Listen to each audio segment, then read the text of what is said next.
Wellbeing's Careers and Wellbeing. My name is Ollie Haddock. I am the founder of The Unprofessional and just so happen to be a member at the Ned as well.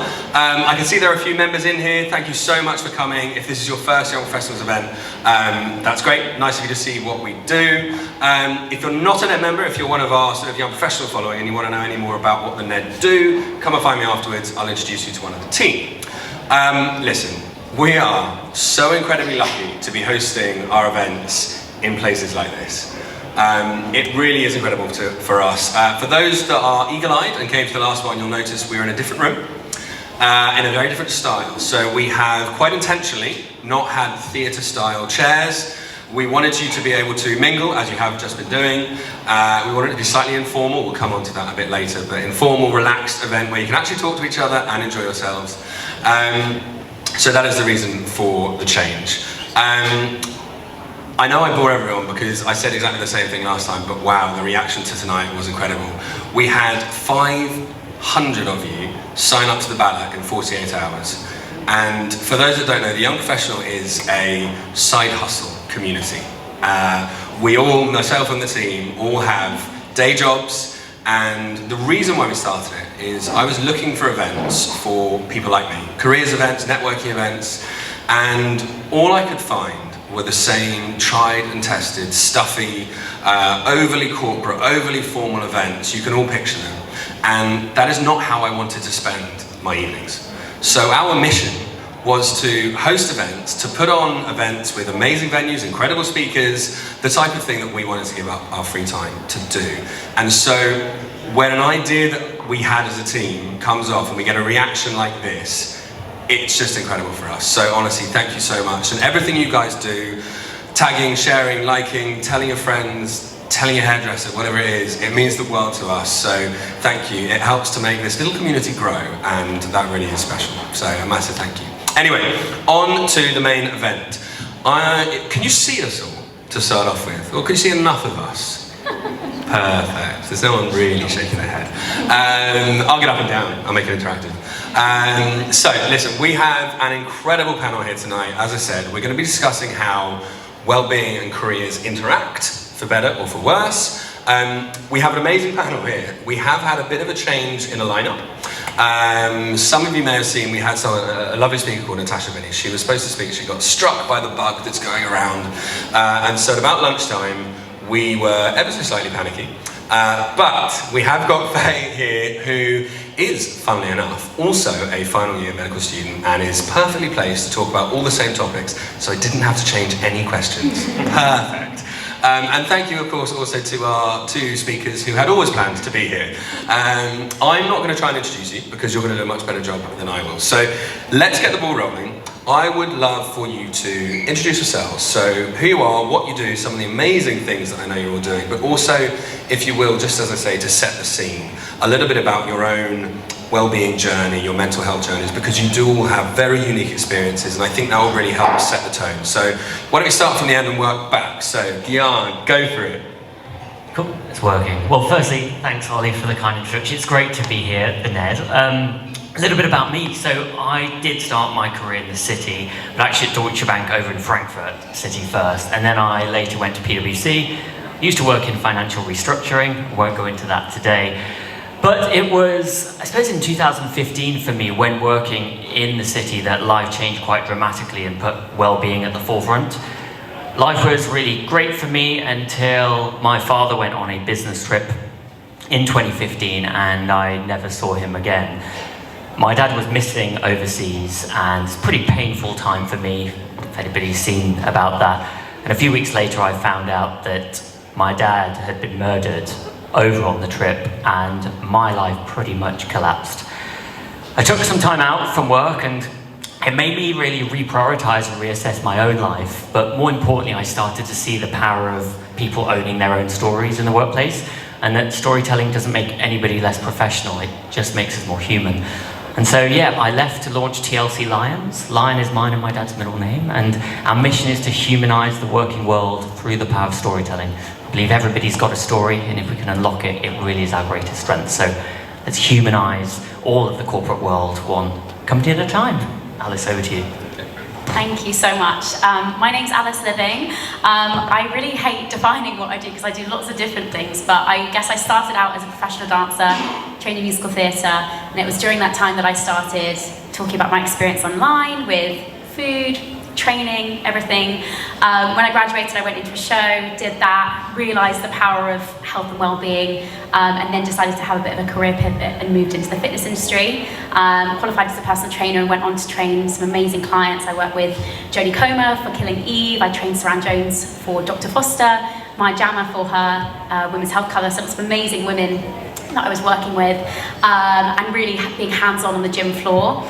At the same time, kind of doing lots of other things. I do a podcast, I do write books. I've done 3 best-selling books on health and fitness, and then from there have now kind of transitioned into the digital world. So I have an app that has over 20,000 subscribers where we run classes every day, we do programs for the gym, we do recipes, macros, all that sort of stuff. And I also continue to run the podcast and do, actually currently writing my 4th book, and do lots of other fun stuff around that. So, in a nutshell, that's it. Fantastic. Go for it, thank you. Well, I'm very honoured to be speaking alongside you both, even if only as a substitute. So my name's Faye. I'm a final year medical student, touch wood. Hopefully in a couple of months I'll be Dr. Faye, if all goes according to plan. And that's the honourable side of my life. The less honourable side of my life is I am an influencer. So the way that came about is I grew, when I was in school, I was your typical geeky, very nerdy, state educated child, high achiever. Hit my GCSEs, did really well, then did my A-levels, and I absolutely bombed them and faced a lot of issues with my self-identity, my mental health because of that. My dreams of going to medical school quickly went down the toilet. And I worked full-time as a carer for about a year, doing like 15-hour days, and then resat my A-levels, and then finally got into medical school by the skin of my teeth, and then 5 years later, I'm here. But along the way, I decided to start a YouTube channel to try and share my journey of failure, especially as someone who did pretty well, and then kind of fumbled the bag. So started the YouTube to share that journey, and it did okay, and I'm here. Amazing, good. All right, well listen, that's us. I also want to make this a slightly interactive session, so I want to know and hear from you as well. So just to get the ball rolling, can I have a show of hands? Who in here would say that their work, their career, has at one point had a negative impact on their mental health or well-being? I did think that would be the answer. It is quite sad, isn't it? And it's a sad reflection, but it is sadly probably the truth. Is there anyone that would like to give us an example of how that happens? So what are your triggers? What are the issues? What are the stresses that cause you to feel that way? I know it can be a bit daunting, but I'd love to just get the ball rolling. If anyone has, whether it's just volume of work, whether it's deadlines, whether it's stress, from managers, what are the things that are causing stress in this room? Go for it, please. So, for example, I built an ad tech company that did really well. And then I completely crashed it and attached my self-identity to it, and that caused massive mental health problems. Now I have a mental health company, but that's another story. Amazing, lovely ending to that as well. Anyone else? Honestly, it could be nice and easy. Go for it. Yeah, people-pleasing tendencies, so just always saying yes to more work, and you feel like you're proving your worth through your output, and then it just gets to a point where you physically cannot do any more work, and then you fail at everything. Absolutely. Any more? Keep it coming. Yeah. All the front row. Well done, guys. Not feeling appreciated. Nice. Yeah, big one. I can relate to that. Go on, one more. Anyone else? The front row again, you guys. Go for it. Not being given enough responsibility. Nice. Okay, a full range there. And listen, I sort of wanted to do that exercise for 2 reasons. One is to set the scene. What are we talking about here? What are we up against? But also, whether you put your hand up or not, you can probably relate to one of those things, if not all of them. And so I want to just set the scene and build the context that we're all in this together. We are all feeling these things. And sadly, that is why we have to have events like this. But you're not alone, and everyone in here is probably dealing with something. Right, okay. So we are going to skip on to deconstructing the concept of workplace well-being. What does it mean? Is it actually helpful in any way, shape or form? So, Gyan, I'm going to come all the way back down to you if I can. So, you work with a number of major global corporates, and so I'm sure you've seen examples of how these workplace well-being policies have been done badly. Maybe not now, but in your experience over the years, were there any examples of papering over cracks, of, you know, the one-off yoga session in the boardroom, of the box of fruit in the kitchen? How has it been done badly? Just to sort of, again, set the scene.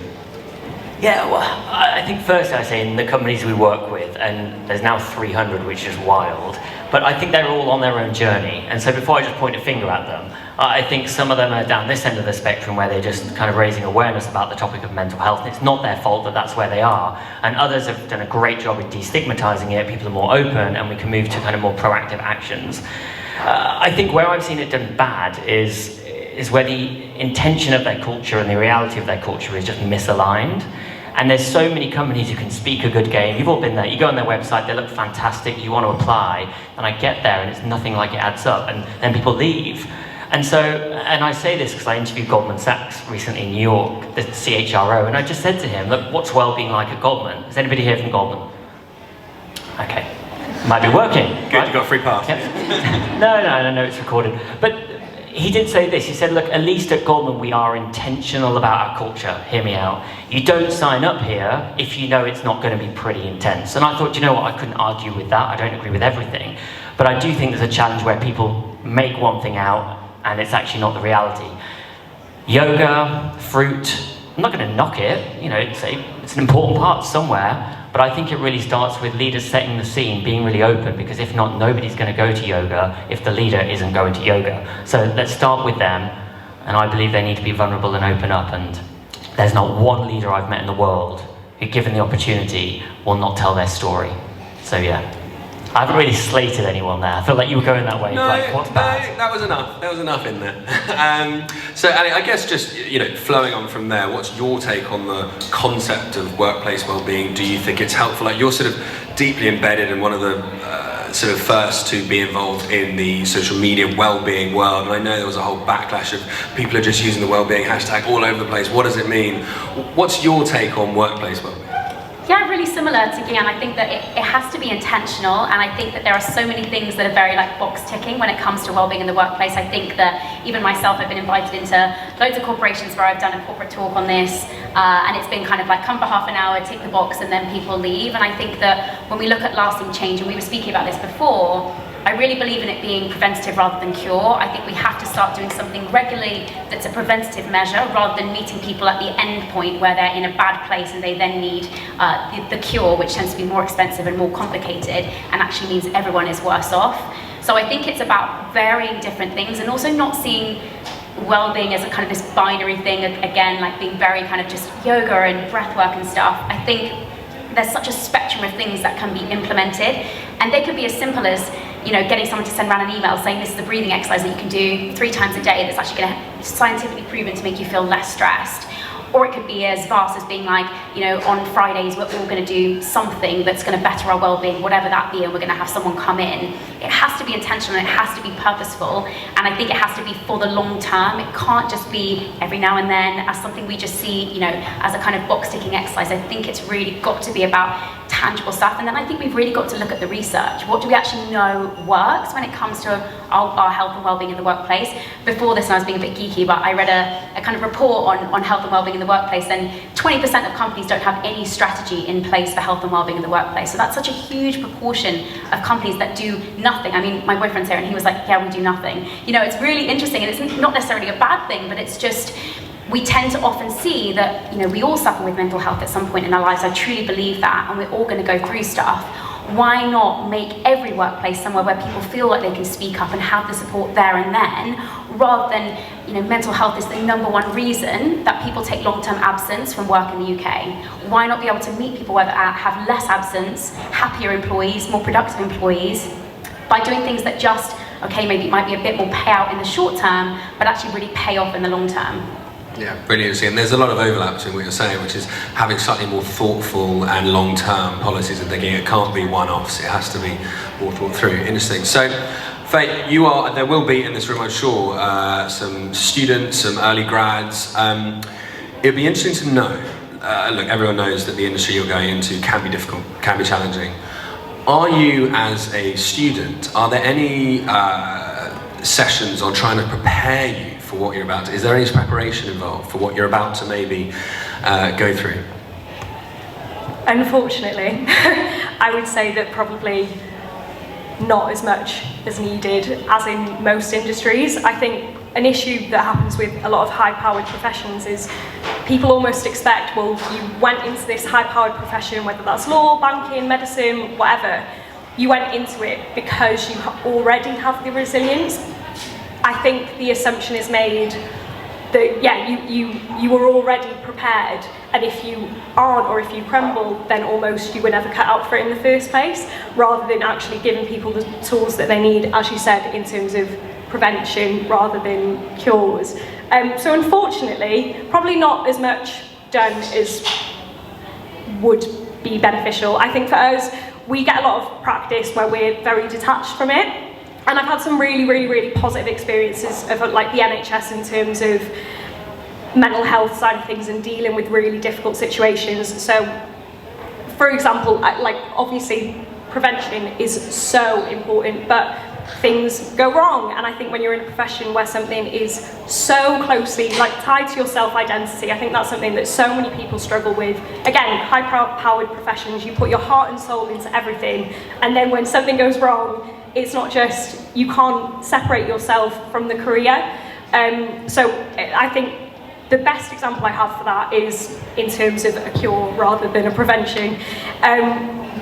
One of my best friends, she unfortunately, she very early on in our placements in medical school, she was there when a baby unfortunately died straight after like being born, and it was a really traumatic experience for her. But straight after it happened, everything stopped. The team all went into a separate room, they had a debrief, the team came together and kind of spoke about all these traumatic things, and she came out of it, and obviously it was a horrible situation, but something that happens. But she dealt with it so much better because they stopped, they discussed it, and it was dealt with. On the other hand, I had a pretty horrible experience the first time I ever did CPR. Obviously CPR is a very quick, fast-paced thing. 1 minute you're standing there, the next you're like pounding on someone's dead body on their chest, hearing ribs snap, and then we walk away and nothing was said to me after that, and I was 21, and that was the end of it, and I just, tried to resuscitate someone and bring them back to life, and we just went on and I got straight back to it. No one stopped or paused or anything, and I think that prevention is without a shadow of a doubt the most important part, but I think things go wrong all the time. We really need to take a moment. Yeah, sorry, that was really waffly. No, it was really interesting and very powerful, so thank you. 2 takeaways, you're absolutely right. My own experience, law can be a very stressful and anxiety-ridden profession. But you're right, no one prepares you for it, no one talks to you about it before you go into it. Which, yeah, maybe should be thought about. Another point, it was so interesting you say that. I have mentioned in groups of friends in very sort of social scenarios, so I take it with a bit of pinch of salt, but if someone mentioned really struggling at work, like it's been a tough time, my work can really put stress on you, I have heard people say, yeah, but you work in the law, it's what you get paid for. And that doesn't help someone that's going through issues like, whatever someone's bank balance, they could be working at the biggest law firm in the city, that doesn't help their mental health. So yeah, really interesting point, I'm glad you raised that. I want to spin it and be slightly positive. Does anyone have an example of something that their organisation, their employer, their student, their university, whatever it might be, is doing well to support the mental health of the people that work within it? That's worrying. Yeah, go for it. So about a year ago, I went up to a phone call from basically my friend in the US from killing himself on the phone. Really sorry to hear I that. was working here now. I just mentioned slightly on my coworkers. He told my boss, I work in an office where the boss directly said, hey, we need to take 2 weeks off, don't even think about where there are any other parents this year. No, they'd be like, you'll be an hour to get back to it. bit of compassion, showing a bit of human nature. Amazing, I'm sorry to hear that. Anyone else? Things that people are doing well at work, organisations that are doing things well. Is there a way that they've supported you, that you enjoyed, you found positive? It's really worrying. You all put your hands up to the answer of, yes, I'm stressed and anxious, and none of your employers are doing anything. Go for it. I know a few universities now do literacy workshops for their students.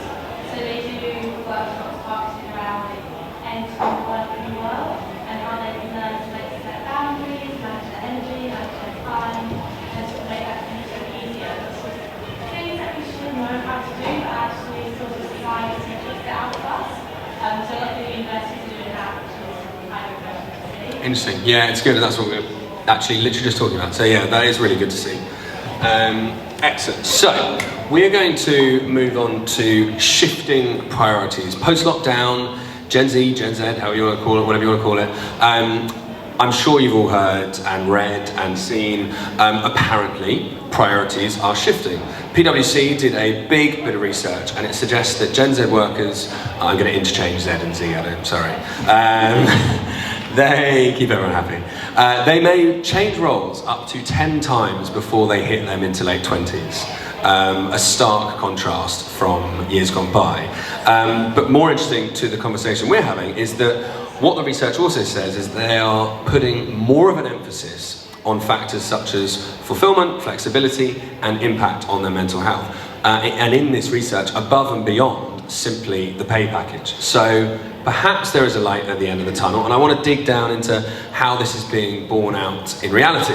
So, Gian and Alice, I know you both are, as I've already mentioned, sort of thought leaders in your own spaces.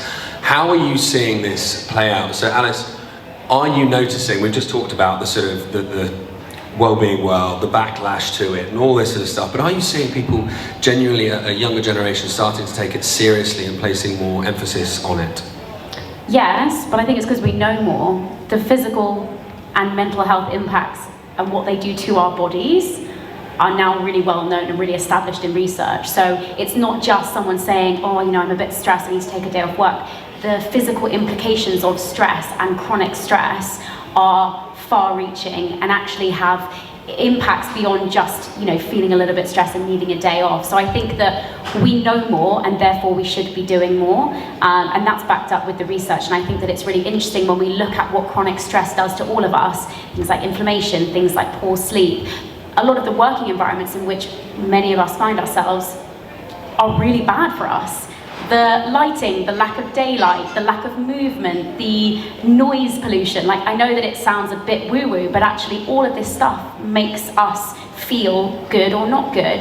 And I think that we as a I hate to say like a younger generation, but those who are coming up, I think we now know that we deserve better. And I think that because we know more, you know, before we were sort of like the blind leading blind, we didn't really know very much, so it was kind of just carry on. And now we see, you know, why are rates of depression at the highest they are? Why are rates of autoimmune conditions as high as they are? You know, we have to look at, you know, why these things are happening. And I think, again, I go back to it, we know more, therefore we should be doing more. And I think if young people are therefore going to have the autonomy to be able to say, I'm not going to put up with it, I want to go somewhere which makes me feel good. You know, I think that I've had conversations with people where it's sort of like, oh, we're described as like the snowflake generation. I don't see it as that. And like even my boyfriend and I have had that conversation where he's sort of like, some of the younger employees in his workplace are a bit kind of, you know, they're demanding of maybe a higher level of quality. But I think that actually it's just, I think we all should have a higher baseline of what we need. And it's not being a snowflake. It's not saying, you know, like I need an hour off to go to the gym every single day. But it's about what can we do to better support people to have a better environment in which they work and therefore get more from them. I have a good friend whose husband headed up the FX department at BNP Paribas, and he actually got me in to do a kind of intervention with his team because he was like, our productivity's down. We're really seeing that we're not having happy employees. They spend a lot of time on the trading floor. They're pretty depressed. Can you come in and do something? And he basically did an away day where he got me in, and he basically ripped up the rule book, went to BNP and said, we're not doing this anymore, we're going to do things differently. And he, long story short, he basically implemented a load of strategies that included getting his colleagues to go on a walk every lunchtime, being able to have more time to exercise, getting outside for daylight every day, making sure that they didn't eat their meals at their desk was a really big one. And he then saw his productivity output massively increase, the happiness of employees increase. And I just think that it doesn't have to be massive things like we've referenced yoga a lot today. I think that's what people tend to see well-being in the workplace as, but actually it can be as simple as get up from your desk every day and eat your lunch somewhere else. Get outside for 10 minutes of daylight. That can actually really help with your ability to have cognitive function throughout the afternoon. It doesn't have to be massive things, but I think if we can demand better and we raise the standard for everyone, we are all going to benefit. Yeah, agree. And Gavin, I suppose from the other perspective, when you're talking to the corporates, the employers, what are the messages that you're getting back from them? Do you see a change? Is there maybe a power shift? I know that talent attraction and retention is a big thing now in the city for employers. So are you starting to see a bit of a shift from their thinking? So, a little stat for you here as well on your PwC, because I put it in the newsletter recently that Amazon did a study and they found that 74% of Gen Z and millennials said that they will leave this year if they're not going to be upskilled, which was just fascinating because they want to learn new skills. And the companies, Ollie, who recognise that, they reckon, for example, PwC are good at it, a little bit biased, but they recognise, well, actually, if you're not going to stay in one job, you're going to change 10 times, well, let's make the role really varied and upskill you in various ways. So you could go over to the cybersecurity team, then you could go over to the marketing consulting. So I think those who get it are doing it well. However, a few weeks ago, I went over to Nashville, talking about the US, and I wanted to do a bit of a study because we had two types of people in the room. We had a few Gen Z population over from New York, and quite a lot of baby boomers, and they were mostly chief medical officers. IBM, Boston Scientific, quite big. So I thought, wouldn't this be fascinating if I did a bit of a study? And we interview them and how they react to what they want and how they react to what they need. And it was fascinating, and I think the overarching thing that came out is that they wanted to be treated as a human, not as an employee. And for far too long, they've seen them as you will come into this office and you will work, we'll pay you very well, give you a promotion, but they want more than that, and they want to be recognised for when they go home, their social life, where they want to go on holiday, that they want the autonomy to work from a beach if they can. And they literally said to them, if you don't offer us that, right or wrong, we'll just leave because I'll earn more money in my bedroom. And I just said, like, fair play, I was just like stirring it up a little bit as well, which is great. But those over here, I just said, what's your reaction? And I realised there's two types of leader when you talk about talent attraction and retention. There's one type who gets it. Times have got to change, and if we look at succession planning in businesses, we are the leaders of tomorrow, the partners in law firms, the execs in banks. And then there's the others who don't get it, and they think, this is how I went through the ranks, and this is how you're going to go through the ranks. And that is scary, and I call them toxic rock stars, and it's a conversation for another day. Amazing, I can't wait to have that conversation. So look, you would have to have been living under a rock to not have noticed that there is a real media spotlight on your industry, and especially at the junior end right now. So I guess a fairly open question to you. We talked about priorities, whether they are changing. I guess my question in your space is there room for them to change in your world? And what is the sense on the front line, I guess? Gosh, yeah, I guess without getting too political, there absolutely is room for change, because as much as probably the media in the next coming months will make everything about money, but as you said, it's really not about money. And as Gianni mentioned about, I think, the internet and the growth in the internet has blown up the opportunities for young, intelligent, successful people in terms of, yeah, you can make more money just from your bedroom. You don't have to be an employee somewhere. And even, the security that you would get from being an employee, COVID showed us that actually there's not all that much security there. And with the whole money thing, when doctors, junior doctors are probably going to be striking, yes, for more money, but also because when you don't feel like you're treating your patients properly, you feel like you're doing glorified first aid because the queue is out the door, that is not job fulfillment. And actually, it's like a three-legged stool, I guess. Job fulfillment being one, adequate pay being another, and then well-being, your emotional well-being being the third. Yeah. And with medicine, your emotional well-being is being torpedoed every mention. Oh no. The what? Fulfillment. When you feel like the waiting lists are never ending, you're never getting to see the patients, or you're never getting to treat the patients properly. What is there left to be working for? So yeah, it's more than pay.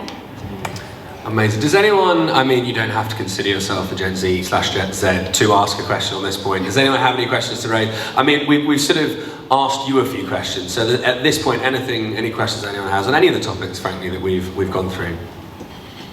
Go for it.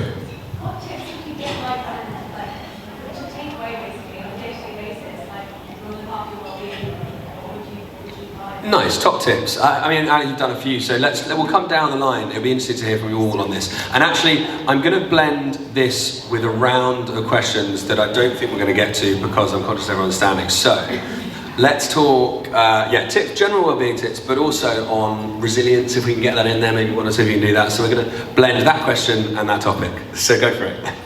Okay, so what's resilience and what are some tips? Exactly. Well, for me, I think there's resilience. We've got a picture in our mind that it's almost like this, somebody in the army in the trenches who never stops going, which is scientifically inaccurate. For me, resilience is all about recovery, and it's knowing when you recover at your best and when you need to recover and how you recover to allow you to perform at your best. So how do I do that? So the question, what are the tips to allow you to recover? There's two things that I'll share. One, I call it SHED. It's something that I live by and that I check in on every single morning and throughout the day at sleep, hydration, exercise and diet, because my mind is really simple and it's really simple. So have I had enough sleep last night? Am I hydrated? Have I done my exercise?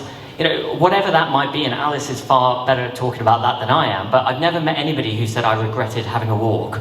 That's never happened. And also, what are you eating? And that has an impact how you feel, so my SHED. And the second thing I'd say is to manage your energy, not your time. When we interview, I think it's really important that people know when is your energy at its highest and how do you capitalise on that? Because if I don't, I'm going to be worn out, Ollie. I'm going to be absolutely shattered because I'm working my back off at the times when my energy is lowest and not jumping on when it's highest, which is early morning. So there you go. Resilience. That's such a good point, and actually I was hoping that point would come up in some way, shape or form, because you're right, everyone is different, and yours is, I know, because I know you well over the last few years, yours is very much first thing. You did that 5 a.m. crazy thing. Anyway, mine is late at night. My brain works really well past midnight, and I'm switched on, I'm thinking, and I'm getting through things. So yeah, really good point. But yeah, I love that, but recognising that as an employer is amazing. So can I just add there, Ollie? And if you know that, because if Ollie and I are then in a team, I can be the one who wakes up in the morning and picks up your workload so you can sleep, and then at night when I want to sleep, you pick up the workload. We do that with the US. It's phenomenal. Yeah, no, I love that, and great to hear that employers are acknowledging that. So Alex, go for it. So I'm going to better your SHED because I have one more. I do think sleep is hugely important. It's so overlooked as such a crucial component of our health and well-being. We should all be getting at least 7 to 9 hours of sleep a night. If you're incredibly stressed, if you're doing lots of energy output, making sure that you prioritize sleep is one of the #1 things that you can do for your health and well-being. And we'll mentally, we all know how we feel when we've had a terrible night's sleep. If you then have concurrent terrible nights of sleep, the impact of that and what that then does in terms of a knock-on effect to every other part of your well-being, your fatigue, your mood, your food choices, your ability to then exercise all decrease. So actually it's one of the #1 things that you can do. And if we look at a pyramid of building things up from the ground up, in my bottom of my pyramid, I want to have the building blocks. I'm going to be doing some work with Stephen Bartlett, and he's an amazing guy, someone who's a huge entrepreneur, really highly successful, but he says that the #1 thing we have is our health. Our health is the #1 building block on top of before everything else, on top of which everything else should be built. We are nothing without our health, and therefore it's the #1 thing that you should actually be investing into to then get the most from yourself in every other part of what you do. So going back to my point, your SHED, love it. Sleep. Diet is obviously important, but that can be varying and looks different for everyone, so I'm not going to go into too much of that today. Making sure that you drink enough, obviously important. Making sure that you exercise. We know that exercise is so crucial for our cognitive output, so it's not about, a lot of people see exercise as purely something that we do to keep ourselves in good shape. It's really actually not that useful when it comes to keeping our bodies in shape. It's actually far better for our physical health and for our cognitive output, so really important to do that. And then the final thing, which is one thing that you missed out on, which I do really think is important, particularly at a time where we're seeing people work from their bedrooms, which is social connection. It's a huge part of our mental well-being. It's something that actually should be a building block of what you do. And in a world where a lot of us spend a lot of time maybe working from home, in fact, it's actually great that I can see all of you guys in this room today because you are having that social connection, but it's something that so many of us are missing out on. In fact, the stats on loneliness at the moment in the UK are super high. And actually we see that the health implications of loneliness can be compared to smoking. I think it's 10 or 20 cigarettes a day. So it's really not good for us. So some level of social connection in the shed, and you're there. I'd love to add other stuff on top of that, but I'll keep it short. Really interesting. I love that, and the social connection point is really interesting. And look, we haven't got time to go through this in any detail, but I've certainly noticed just getting the tube into work in the last few weeks since New Year's, they're busy again, and I wonder whether actually maybe even subconsciously people are recognising actually it is nice to get back to the office. And how interesting that we've done that when we maybe have a bit of flexibility and we've made that decision ourselves. I don't know, a longer conversation for another day. Faye, go for it. Any tips you have?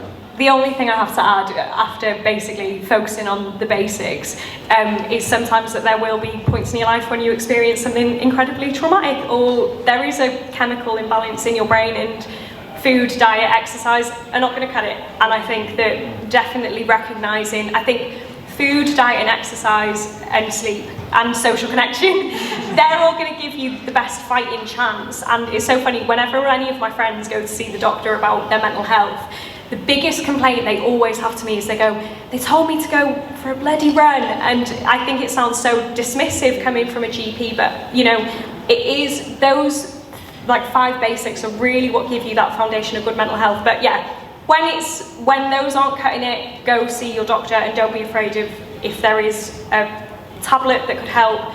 People are so afraid to go down that route, and there's nothing to be afraid of. That's such an important point. And I just want to say, like, as someone, I'm sure you're probably the same, who's also been on like anti-anxiety medication, all that sort of stuff. Like, I am always about doing the basics, but also never being afraid to ask for help. I think that's a really important point. Yeah. Fantastic. Any other questions? We actually, those answers were so brilliant. They have sort of ticked off the wellbeing and performance section of this. So we're going to open up to questions. Anyone got any? Go for it. Yeah, so just kind of going back to kind of touching on the social connection a little bit, but I feel like when I'm thinking of having a workplace that's more relaxed, it means I'm more open and more myself, and then you're naturally making more friends with your colleagues. But then that also kind of bleeds into not having set boundaries of work time is stopped because, oh, someone sent me a Teams message on Saturday, but they're my friends, so I'm going to open it up. So do you have any tips on finding that balance between, yes, you can make friends, be yourself, but there comes a line where actually you do need to have those strict boundaries? Yeah. Nice, yeah. Let's do, this is another good one, which I think we could just do a top tip maybe each on boundaries, because I'm sure you all have something to say on this. I'll throw one out there. So we're big on our non-negotiables, and I think everybody should be very clear, what's your one non-negotiable? We can't have a million. Let's be realistic, we're working in businesses. And I think you should communicate that very clearly, or leaders should be asking, what is the one thing that's really important for your well-being? I've got members in the team who have to watch their son play soccer. I've got others who like yoga on a Monday morning.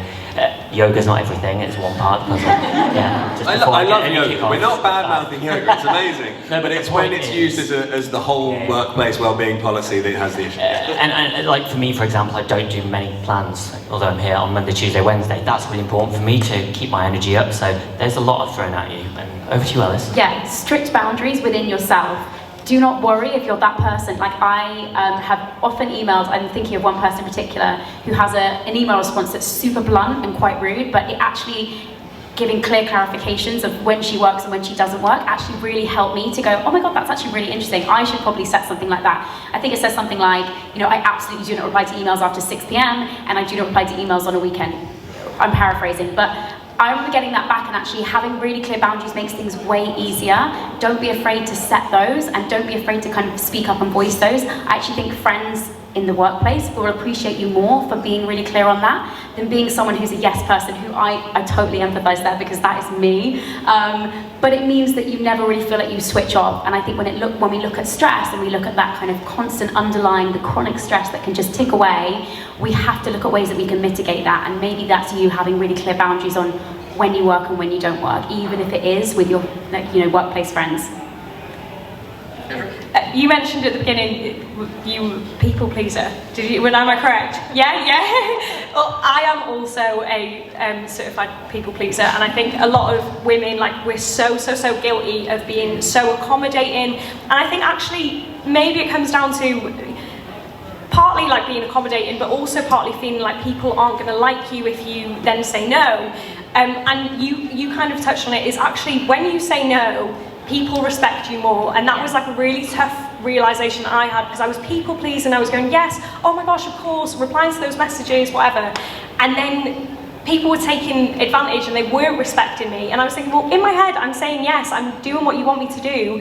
Why is that not gaining your respect? And actually seeing it as like an act of like self-care, of like, this is furthering my career rather than like cutting it. Amazing. Guys, we were going to do a really short little session because everyone was standing, and I've just looked at my clock and we've been an hour. So if there are more questions, which I'm sure there are, look, we have got, as I'm sure you've all tried, the lovely protein at the back. Thank you so much for all of those. I'm going to say it wrong. It's not mimosa. That's what's in my mind. Mimosa. There we go. And they are the team from Barry's. So I think they are still here. Enjoy those. We've got the punchy drinks. That's the name, not a description. And we've also got the bar is still open. So as I say, please do chill out. I'm sure these guys will stick around for a bit if you had any other questions. A massive thank you from the Young Professional. A massive thank you, I'm sure, from everyone at the NED. It means the world that you're here. Thank you so much.